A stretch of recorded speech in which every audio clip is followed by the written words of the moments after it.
Hello and welcome to No Guitars.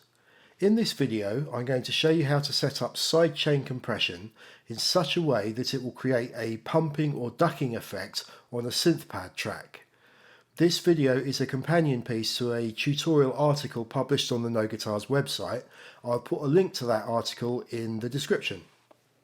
We're looking at Ableton Live now, and the two tracks we need to pay attention are drums and pad.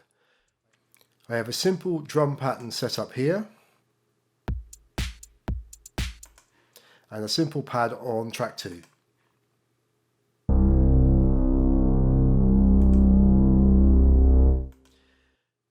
That pad sound is quite static and monotone, so what we want to do is apply some sidechain compression, which will be triggered by the kick drum, to add a pumping or ducking effect to it to make it sound more interesting.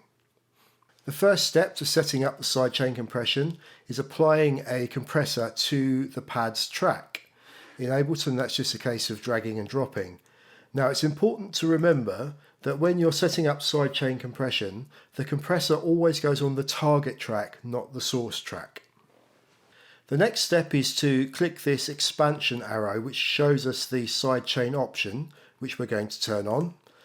And then we need to tell the compressor which track to take its input from, which is drums.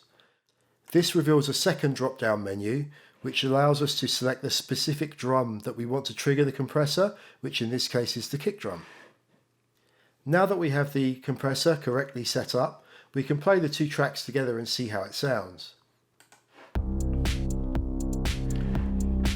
So we can see now that the compressor is doing something. This GR stands for gain reduction, which is essentially a lowering of volume, and it's being triggered by the kick drum. We can see that it's activating in time with the kick.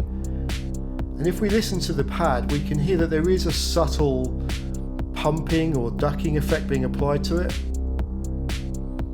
However, we can increase the intensity of that ducking effect by lowering the threshold, which will apply more gain reduction to the compressor. Again, we can hear that pumping effect start to become more intense, but we've lost quite a bit of our volume, so we're going to increase the output of the compressor.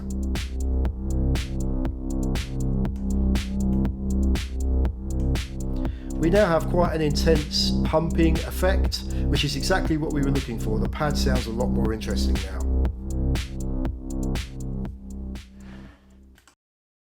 So that concludes our first aid tutorial on setting up sidechain compression. I hope you found it useful, and thanks very much for watching.